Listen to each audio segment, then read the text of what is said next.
ನಮಸ್ಕಾರ ಸ್ನೇಹಿತರೆ. ನಾನು ಈ ಶಿವ ಏಕಾಂಗಿ ಮಾಡುವ ಅನೇಕ ನಮಸ್ಕಾರಗಳು. ಕೆಲವು ವಿಚಾರಗಳು, ಆಧ್ಯಾತ್ಮಿಕ ವಿಚಾರಗಳ ಬಗ್ಗೆ ನಾನು ವ್ಯಕ್ತಪಡಿಸ್ತಾ ಇದ್ದೀನಿ. ಸ್ನೇಹಿತರೆ, ಜೀವನದಲ್ಲಿ ಪ್ರತಿಯೊಂದು ಇರುತ್ತದೆ, ಪ್ರತಿಯೊಂದು ಸಿಗ್ತದೆ. ಆದರೆ ನೆಮ್ಮದಿ, ಸಂತೋಷ ಬಹಳ ಜನರಿಗೆ ಈ ಒಂದು ಭಾರತ ದೇಶದಲ್ಲಿ ಸುಮಾರು 140 ಕೋಟಿ ಜನಸಂಖ್ಯೆಯಲ್ಲಿ ಒಂದು 10 ಕೋಟಿ ಆದರೂ ಕೂಡ ಸಂತೋಷವಾಗಿಲ್ಲ ಅಂಥೇಳಿ ಹೇಳೋಕ್ಕೆ ಬಯಸ್ತಾ ಇದ್ದೀನಿ. ಮತ್ತು ಅಂಕಿಅಂಶ ಕೂಡ ಸರ್ವೆ ಪ್ರಕಾರ ಹೇಳ್ತಾ ಇದ್ದಾರೆ. ಸೊ ನೆಮ್ಮದಿ ಕಾರಣವೇನು? ಸಂತೋಷ ಇರಲು, ಆನಂದ ಇರಲು ಕಾರಣವೇನು?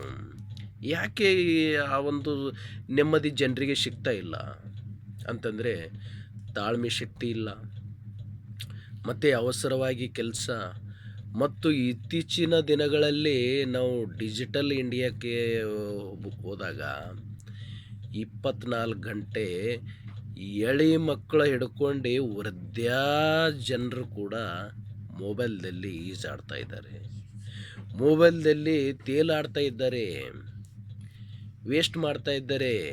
ಟಿ ವಿ ನ್ಯೂಸ್ ನೋಡೋಂಗಿಲ್ಲ, ಪೇಪರ್ ಓದ್ತಾ ಇಲ್ಲ.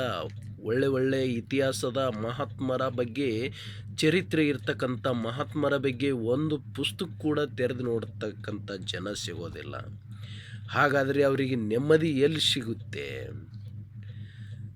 ಮನುಷ್ಯನಲ್ಲಿ ಪ್ರತಿಯೊಂದು ವಿಷಯದಲ್ಲಿ ಅನುಕಂಪೆ ಇರಬೇಕು, ಕರುಣೆ ಇರಬೇಕು, ಜ್ಞಾನ ಇರಬೇಕು, ಧರ್ಮ ಇರಬೇಕು, ಸಾಮರ್ಥ್ಯ ಇರಬೇಕು, ಸ್ವಾಭಿಮಾನ, ಸ್ವಾವಲಂಬನೆ, ಮಾನ, ಮರ್ಯಾದೆ, ಗೌರವ ಎಲ್ಲವನ್ನು ಮನುಷ್ಯನಲ್ಲಿ ಇದ್ದಾಗ ಮಾತ್ರ ಆತನಿಗೆ ಸಂತೋಷ, ನೆಮ್ಮದಿ ಸಿಗಲು ಸಾಧ್ಯ ಆಗ್ತದೆ ಅಂತಕ್ಕಂಥ ಮಾತುಗಳನ್ನು ನಾನು ಹೇಳೋದಕ್ಕೆ ಬಯಸ್ತಾ ಇದ್ದೀನಿ ಸ್ನೇಹಿತರೆ.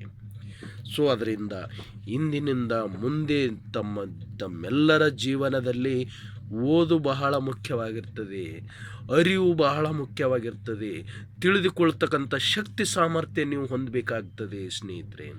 ಅದರಿಂದ ಎಲ್ಲ ಚಟಗಳು ತ್ಯಾಗಿ ಮಾಡಿ ಅವಕ್ಕೆ ವಿರಾಮ, ಗುಡ್ ಬಾಯ್ ಹೇಳಿ ಒಳ್ಳೆಯ ಒಂದು ಹ್ಯಾಬಿಟ್ಗಳನ್ನು ನೀವು ಹಾಕ್ಕೊಳ್ಬೇಕಾಗಿ ತಮ್ಮಲ್ಲಿ ವಿನಂತಪೂರ್ವಕವಾಗಿ ಕೇಳ್ಕೊಳ್ತಾ ಇದ್ದೀನಿ. ಮತ್ತೆ ಮುಂದಿನ ವಿಡಿಯೋದಲ್ಲಿ ಕೆಲವು ವಿಚಾರಗಳು, ಆಧ್ಯಾತ್ಮಿಕ ಕುರಿತು ಕೆಲವು ಸಲಹೆ ಸೂಚನೆಗಳನ್ನು ಕೊಡುವುದರೊಂದಿಗೆ ಮುಂದಿನ ವಿಡಿಯೋಗಳನ್ನು ಕಾಯ್ತಾ ಇರ್ತೀರಿ ಅಂತಕ್ಕಂಥ ಭರವಸೆಯಿಂದ ಈ 2 ವಿಚಾರಗಳನ್ನು ಹೇಳೋಕ್ಕೆ ಬಯಸ್ತಾ ಇದ್ದೀನಿ ಸ್ನೇಹಿತರೆ. ನಮಸ್ಕಾರ.